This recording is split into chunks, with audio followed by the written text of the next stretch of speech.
दिखाएगी वही, होगा जो सही। आप देख रहे हैं यूपी बुलेटिन लाइव, जो आपको रखे सबसे आगे, सच के साथ। यूपी बुलेटिन लाइव जानसठ से प्रभारी सचिन धीमान, बीपी शर्मा की रिपोर्ट। उपचुनाव तय करेगा 2024 लोकसभा चुनाव की दिशा एवं दशा को, जयंत चौधरी। जानसठ, राष्ट्रीय लोकदल समाजवादी पार्टी, आजाद पार्टी गठबंधन के संयुक्त प्रत्याशी के समर्थन में खतौली विधानसभा क्षेत्र के दर्जनों गांव में जयंत चौधरी ने नुक्कड़ सभा की। रविवार को लोकदल के राष्ट्रीय अध्यक्ष जयंत चौधरी ने खतौली विधानसभा क्षेत्र के दर्जन भर गांव में नुक्कड़ सभाएं की, जहां राष्ट्रीय लोकदल अध्यक्ष जयंत चौधरी के साथ गठबंधन प्रत्याशी का भी फूल माला पहनाकर ढोल नगाड़ों के साथ जोरदार स्वागत किया गया। वहीं पुलिस प्रशासन भी भारी संख्या में मौजूद रहा। नुक्कड़ सभा खतौली विधानसभा क्षेत्र के गांव अखलाकपुरा, वाजिदपुर, कव्वाली, पीमोरा, राठौर, जंधेड़ी, चितौड़ा, नंगला मुबारक, नंगला कबीर, मंदौर, बेआससा, सिखेरा आदि गांव में नुक्कड़ सभाएं आयोजित की गई, जहां भाजपा सरकार पर तीखा प्रहार करते हुए जमकर बरसे तथा उन्होंने कहा कि भाजपा की सरकार में आज हर व्यक्ति परेशान है। उन्होंने जनता से आह्वान किया कि आने वाले 5 तारीख के उपचुनाव को हल्का न समझे, जिस कारण प्रदेश के उप मुख्यमंत्री को इस उपचुनाव के लिए आपके जनपद मुजफ्फरनगर में आना पड़ा, इससे आपका कद व वजूद बढ़ा है।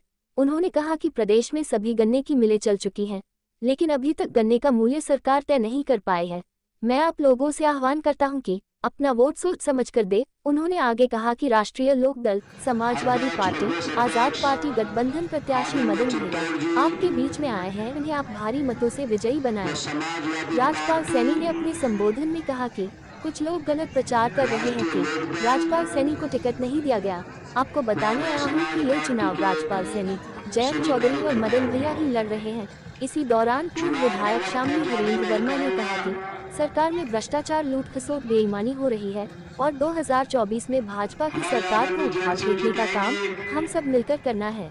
इस दौरान उन्होंने कहा कि प्रदेश सरकार ने विद्युत दर को कम करने का कहा था, लेकिन यह सरकार विद्युत दर कम करने के बजाय ट्यूबवेलों पर विद्युत मीटर लगा रही है, जो बर्दाश्त नहीं किया जाएगा। इसलिए मैं क्षेत्र की जनता से आह्वान करता हूं कि प्रत्येक वोटर अपनी वोट की कीमत को समझे। इस दौरान मुख्य रूप से प्रदेश अध्यक्ष आजाद समाजवादी पार्टी सुनील चित्तौड़, लोकदल राष्ट्रीय अध्यक्ष जयंत चौधरी, गठबंधन प्रत्याशी मदन भैया, खतौली विधानसभा विधायक चंदन सिंह चौहान, संदीप चौधरी, फिरोज अंसारी, आबिद हुसैन, नबी सारिक फरीदी, अमित चौधरी, लाखपुरा आदि मौजूद रहे।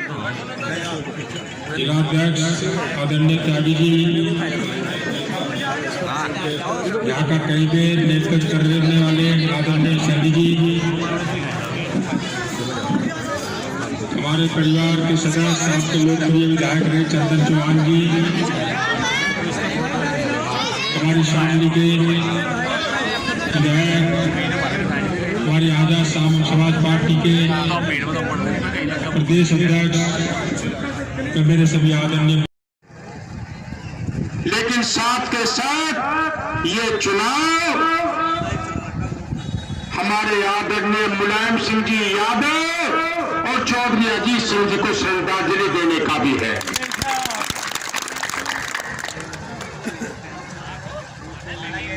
साथियों, दलितों के सम्मान के लिए, मुस्लिम भाइयों के सम्मान के लिए, किसान भाइयों के सम्मान के लिए, कमजोर वर्ग के लोगों के सम्मान के लिए बड़े पैमाने पर काम करने का काम आदरणीय हमारे पूर्वज सर छोटू राम जी ने किया। उनके बाद पूर्व प्रधानमंत्री आदरणीय चौधरी चरण सिंह जी ने किया और उसी काम को आगे बढ़ाने का काम माननीय काशीराम साहब ने किया। क्योंकि हम जानते हैं बाबा साहब डॉक्टर भीमराव अंबेडकर जी ने हम लोगों की समस्याओं के समाधान के लिए हमें वोट का काम भारतीय जनता पार्टी की सरकार कर रही है। किसानों के साथ, दलितों के साथ, पिछड़ों के साथ, मुसलमान भाइयों के साथ जब से ये सरकार बनी है, एक एक करके ऐसे संविधान में संशोधन किए जा रहे हैं, ऐसे नियम और कानून बनाए जा रहे हैं जिससे वर्ग बड़े पैमाने पर आर्थिक रूप से कमजोर हुआ है, सामाजिक रूप से कमजोर हुआ है, कानून व्यवस्था पूर्ण रूप से खत्म हो चुकी है। दलितों के सम्मान के लिए, मुस्लिम भाइयों के सम्मान के किसान भाइयों के सम्मान के लिए, कमजोर वर्ग के लोगों के सम्मान के लिए बड़े पैमाने पर काम करने का काम आदरणीय हमारे पूर्वज सर छोटू राम जी ने किया। उनके बाद पूर्व प्रधानमंत्री आदरणीय चौधरी चरण सिंह जी ने किया और उसी काम को आगे बढ़ाने का काम माननीय काशीराम साहब ने किया। क्योंकि हम जानते हैं बाबा साहब डॉक्टर भीमराव अंबेडकर जी ने हम लोगों की समस्याओं के समाधान के लिए हमें वोट दिए हैं। तो साथियों, हमारी जिम्मेदारी बनती है कि ये चुनाव का समय है, वोट रूपी हमारे पास जो ताकत है उसका हम लोग मिलजुल कर प्रयोग करें, अपने सम्मान के लिए, स्वाभिमान के लिए काम करें और इस चुनाव में भारतीय जनता पार्टी को ये एहसास करा दें कि आपकी हिंदू और मुस्लिम की लड़ाई वाली ये नीति, आपकी पाकिस्तान हिंदुस्तान के नाम पर लोगों को लड़ाने वाली ये नीति अब जनता समझ चुकी है। अब जनता शिक्षा चाहती है, रोजगार चाहती है,